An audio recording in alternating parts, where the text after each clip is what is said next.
Question number 5.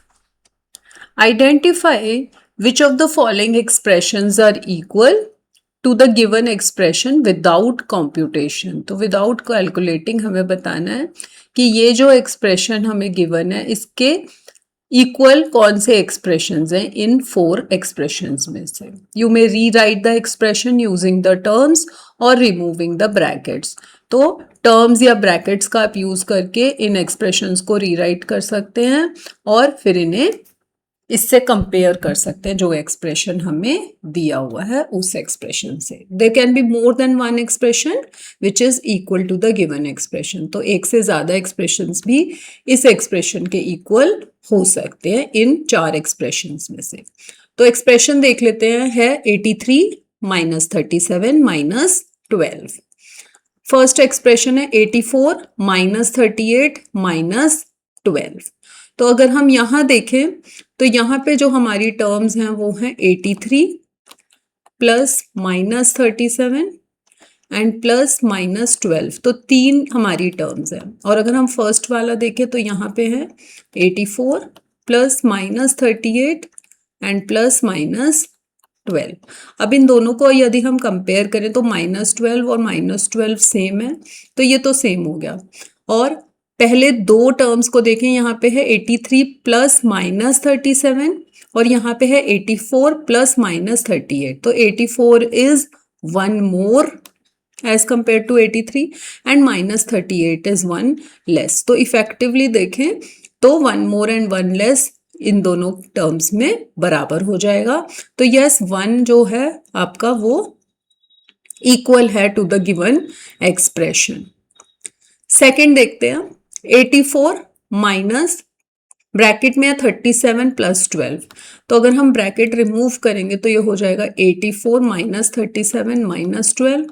तो minus 37 and minus 12 तो same ही है जो हमारा फर्स्ट जो ओरिजिनल एक्सप्रेशन गिवन है उसके हिसाब से. बट यहाँ 83 है और यहाँ पे 84 है तो ये इक्वल नहीं है एक्सप्रेशंस. थर्ड देखते हैं 83. तो 83 इक्वल है माइनस 38 माइनस 37 की जगह माइनस 38 है तो माइनस 38 1 लेस हो गया और माइनस 13 भी 1 लेस हो गया एज कंपेयर टू माइनस 12. तो इफेक्टिवली देखें तो यहाँ पे 2 लेस है सब्ट्रैक्शन में.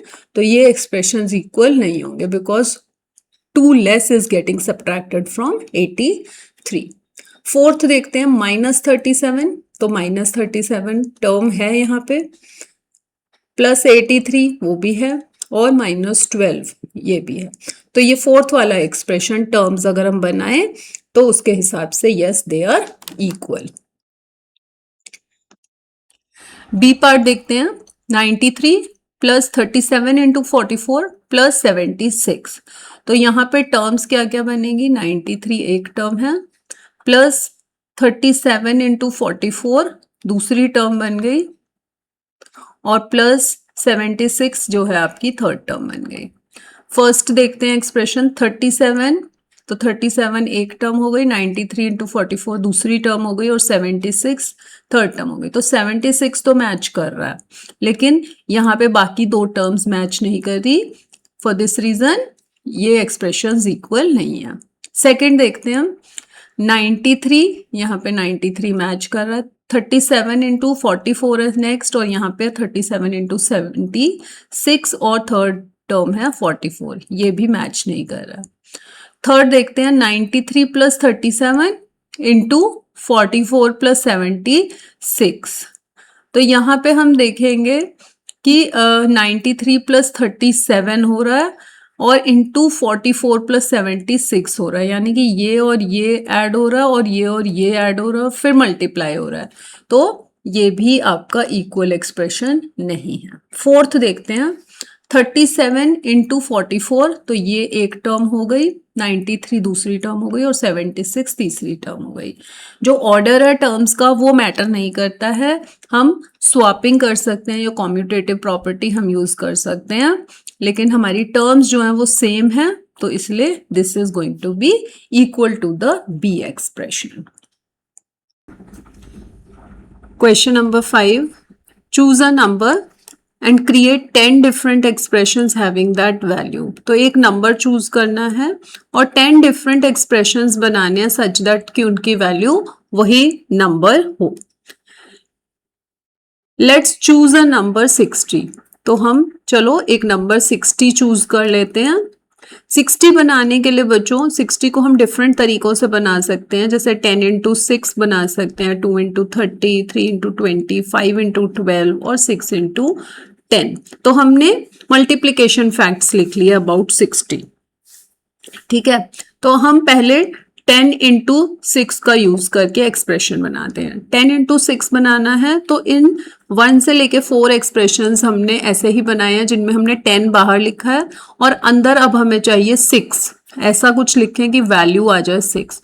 तो 6 हम बना सकते हैं 2 इंटू 3 करके, 4 प्लस 2 करके, 8 माइनस 2 करके, या 54 डिवाइड बाय 9 करके। तो 10 इंटू हमेशा 6 वाली वैल्यूज हम कैसे भी ऑब्टेन करना चाहते हैं और आपका फाइनल प्रोडक्ट आ जाएगा 60। ठीक है, नेक्स्ट हम देखते हैं, हम 2 इंटू 30 से कुछ बनाने की कोशिश करते हैं। तो 2 इंटू 30 चाहिए, तो 30 के लिए हम 32 माइनस 2 भी लिख सकते हैं, 33 माइनस 3 भी लिख सकते हैं, 27 प्लस 3 लिख सकते हैं, 20 प्लस 10 लिख सकते हैं। तो ये हमने 2 इंटू 30 वाले बना लिए। नेक्स्ट हम 3 इंटू 20। 3 इंटू 20 तो 3 बाहर लिख देंगे जैसे हमने एक्सप्रेशन 7 में लिखा है। अंदर 20 बनाने के लिए 21 माइनस 1 कर सकते हैं, 10 प्लस 10 लिख सकते हैं, 12 प्लस 8 लिख सकते हैं। ठीक है, अंदर 20 चाहिए, 40 डिवाइड बाय 2 लिख सकते हैं।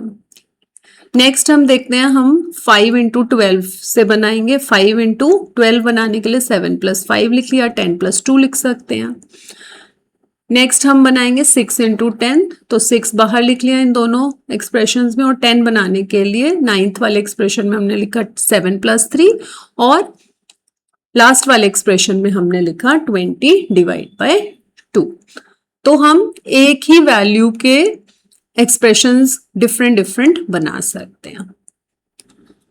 आई होप ये फिगर इट आउट आपको अच्छे तरीके से समझ आ गई होगी। अगर समझ आ गई है तो मुझे कमेंट सेक्शन में टिक या अंडरस्टूड लिखकर भेजिए। वीडियो को लाइक और शेयर करें, और अगर आप क्लास 7 मैथ्स की पूरी तैयारी ऐसे ही आसान तरीके से करना चाहते हैं तो मैथ्स मैम अकेडमी चैनल को सब्सक्राइब करें और बेल आइकन को प्रेस करें। मिलते हैं अगले वीडियो में। बाय, टेक केयर बच्चों।